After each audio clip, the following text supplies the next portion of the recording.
Bed number 203-এ যাব রিসেপশনে বলে সোজা ওপরে উঠে এলাম। এখন ভিজিটিং আওয়ার কেউ আটকাবে না, তাও বলে আসাটা সৌজন্যে। আমার দিদি একদিন হলো অ্যাডমিট হয়েছে এই নার্সিংহোমে। হঠাৎ ডিহাইড্রেশন নিয়ে ভর্তি হয়ে আইসিইউতেই আছে। এটাই বোধহয় ট্রেন্ড, কিছু হলেই আইসিইউ।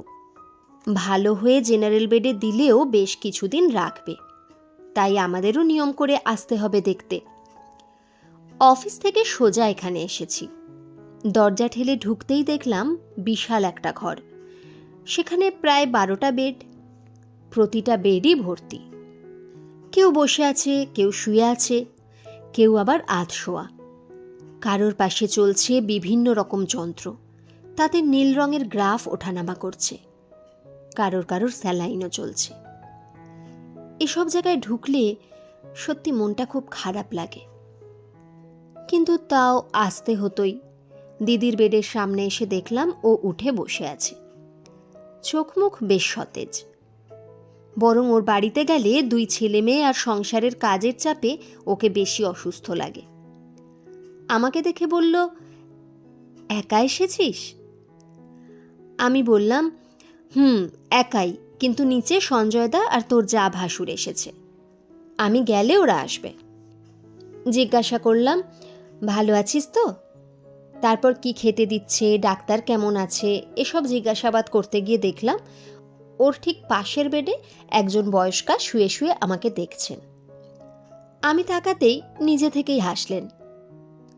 দেখলাম মুখে মাড়িই আছে, কিন্তু সেখানে দাঁত নেই। মাথার চুলগুলো কদম ফুলের মতো, চামড়া ঝুলে গেছে, একটা ছোট বাচ্চার মতো দেখাচ্ছে। আমি দেখলাম উনি হেসেই যাচ্ছেন। আমিও হাসি বিনিময় করতেই দেখলাম দিদি বেশ জোরে বলল, বোন এসেছে আমার। বললাম না আমার ছোট ছেলেটা ওর কাছেই আছে, একমাত্র ওকে একটু ভয় পায়। বয়স্ক সেই মহিলা কি বুঝলেন জানি না, মাথা নাড়িয়ে আবার হাসলেন। এত সরল হাসি আমি সত্যি আগে দেখিনি। দিদি তারপর মুখ টিপে বলল, আজ 15 দিন এখানে আছে, কেউ দেখতেও আসে না, নিতেও আসে না। স্বাস্থ্যসাথী কার্ড দিয়ে ভর্তি করে দিয়ে চলে গেছে নাতি আর নাতবউ। সারাদিন আমার সাথে কত কথা বলে, অর্ধেক বুঝি অর্ধেক বুঝি না। আমি বললাম, কি হয়েছে ওনার? দিদি বলল, নার্স তো বলছে সোডিয়াম পটাশিয়াম লেভেল ওঠানামা করছে, আরও কি কি সব রোগ আছে, মাঝে মাঝে কেমন একটা হয়ে যায়, ভুল বকে, সারা দিন ঝিমোয়, আবার ওষুধ দিলে ঠিক হয়ে যায়, তারপর আবার সবার সাথে ডেকে ডেকে কথা বলে। দিদি একটু হাঁপিয়ে আবার বলল, সবার দিকে খেয়াল জানিস, কার বাড়িতে কে আছে, তারা কেমন আছে। আমাকেই সকাল থেকে 3 বার জিজ্ঞেস করেছে ছেলে কেমন আছে। এতেই বাড়ির সবাই বিরক্ত হয়ে যায়। আসলে ভুলে যায় বলে একই কথা বারবার বলে আর একই কাজ বারবার করে। আমি তাকিয়ে দেখলাম সরল চোখে দেখেই যাচ্ছেন আমাকে। আমারও ইচ্ছা করছিল গিয়ে পাশে বসে একটু কথা বলি। আমার ঠাম্মি বেঁচে থাকলে এরকমই বয়স হতো। দিদিকে বললাম, কীরকম বয়স হবে রে? দিদি বলল, মাসিরা তো বলল 89, অবস্থা খুব একটা ভালো না নাকি। আমি বললাম, আমি যাই রে, নিচে সব দাঁড়িয়ে আছে, আসবে একে একে। দিদি মাথা নাড়াতেই আমি টুলটা ছেড়ে উঠে যেতে গিয়ে আবার চোখ গেল সেই ঠাম্মির দিকে। এড়িয়ে যেতে পারলাম না। একবার সামনে গিয়ে দেখলাম চামড়াটা কুচকানো আর নরম। একবার ধরতে ইচ্ছে করলো হাতটা। আমি হাত বাড়িয়ে ধরতেই আবার মাড়ি বের করে হেসে দিলেন। আমার বুকটা মোচড় দিয়ে উঠল। আমি বললাম, ভালো আছো? জড়ানো গলায় বলল, আছি ভালো, এই তো নাতবউ এসে নিয়ে যাবে। ডাক্তারবাবু বলল সুস্থ হয়ে গেছি। কথাগুলো বলার সময় চোখ মুখে খুশি ছড়িয়ে পড়ছে দেখলাম। সাথে সাথে একজন আয়া বলল, চুপ করো তো, 15 দিন ধরে তোমার নাতবউ আসছে, সরকারের ঘাড়ে তোমাকে ফেলে ও নিশ্চিন্ত হয়েছে, এরকম বাজে দেখিনি রে বাবা। অমনি ঠাম্মি চেঁচিয়ে বলল, চুপ কর মুখ পুরি, তুই বাজে, তোর 14 গোষ্ঠী বাজে। ঠাম্মির চিৎকারে হেসে যাচ্ছে দুজন আয়া, যেন ওনাকে খেপিয়ে ওরা মজা পাচ্ছে। ইচ্ছে করছিল কিছু বলি, কিন্তু পারলাম না। যাই হোক, দিদিকে ওদের ভরসাতেই রাখতে হবে। অগত্যা নিচে নেমে গেলাম। পরের দিন বাস থেকে নামব। আজ অনেকে আসবে দেখতে দিদিকে। ও পুরো সুস্থ, শুধু নিয়মমাফিক কিছু টেস্টের জন্য রেখে দিয়েছে। আজ রাতে হয়তো জেনারেল বেডেও দিয়ে দেবে। আমরা নিশ্চিন্ত, তাও নিয়ম করেই সবাই দেখা করতে আসছি।